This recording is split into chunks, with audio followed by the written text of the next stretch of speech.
السلام علیکم۔ شفق YouTube channel کے ساتھ میں ہوں آپ کی ہوسٹ مہرما۔ جرنل کی کھوپڑی میں کیا تھا؟ خوفناک کہانیوں کے شائقین کے لیے خاص تحفہ۔ میری پہلی چند ویڈیوز میں جرنل کی حالات زندگی اور اس کی بیماری کے بارے میں تفصیل سے آپ کو پتہ چل چکا ہے۔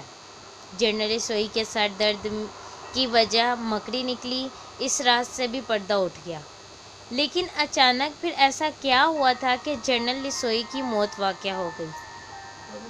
وہی جنرل سوئی جس کی کھوپڑی سے مکڑی نکلی تھی۔ اس حقیقت سے پردہ سر گورمین اٹھا رہے ہیں۔ آگے ان کی موت کی وجہ جانتے ہیں، سنیے۔ ایک دن جب کہ سفارت خانے میں سب لوگ خاموشی سے اپنے اپنے کام میں مصروف تھے، جنرل سوئی کے کمرے سے ہولناک چیخوں کی آوازیں بلند ہوئیں۔ پہلے تو سب سکتے میں آ گئے کہ شاید ان کے کان بج رہے ہیں، لیکن جب یہ آوازیں تیز ہو گئی تو اٹھ کے جنرل کے کمرے کی طرف دوڑے۔ ایک بار پھر سب نے دیکھا کہ یہ بد نصیب آدمی فرش پر پڑا تڑپ رہا ہے۔ وہی دورہ دوبارہ لوٹ آیا تھا، اور اس مرتبہ پہلے سے بھی زیادہ تکلیف تھی۔ نتیجہ یہ نکلا کہ جنرل کی بینائی اچانک غائب ہو گئی اور اس کے ہوش و حواس بالکل جواب دے گئے۔ دوسرے الفاظ میں یوں کہیے کہ وہ قطعی پاگل ہو چکا تھا۔ اف، میں نے کہا، غالباً کوئی اور مکڑی اس کے دماغ میں رہ گئی ہوگی۔ نہیں صاحب، کوئی اور مکڑی اس کے دماغ میں نہیں تھی۔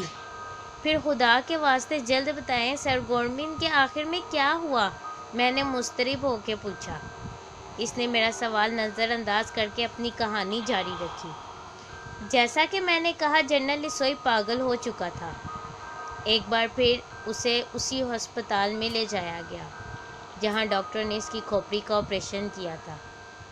اتنی جلد دوسرا آپریشن کرنا ممکن نہ تھا، اور یوں بھی محض اس شبے پر کہ کوئی اور مکڑی دماغ میں نہ ہو آپریشن نہیں کیا جا سکتا تھا، یا جب تک یقین نہ ہو جاتا تب تک۔ دوسری طرف جنرل سوئی کو مکان میں قید رکھنا محال تھا، لہٰذا اسے پاگل خانے میں داخل کرا دیا گیا۔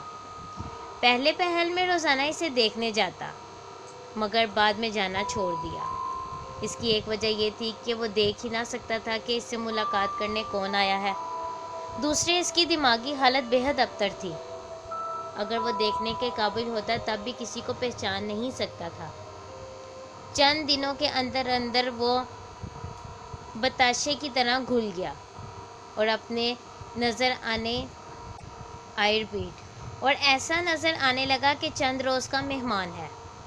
ایک دن وہی سرجن اسے دیکھنے پاگل خانے گیا جس نے اس کا پہلا آپریشن کیا تھا۔ وہاں اس نے جنرل کا اچھی طرح معائنہ کرنے کے بعد یہ رائے ظاہر کی کہ مریض بلا شک و شبہ موت کی سرحد پر پہنچ چکا ہے، اور اس میں زندگی کے آثار مفقود ہوتے جا رہے ہیں۔ تاہم تجربے کے لیے ایک اور آپریشن کرنا غیر مناسب نہ ہوگا۔ ممکن ہے قدرت مدد دے۔ سب نے اس رائے پر غور کیا اور فیصلہ ہوا کہ جنرل کا دوسرا دماغی آپریشن ہونا چاہیے۔ اس مقصد کے لیے ایک تاریخ مقرر کر دی گئی۔ اس روز پھر جنرل سوئی کو پہیوں والی کرسی پر بٹھا کر اسی آپریشن تھیٹر میں لایا گیا۔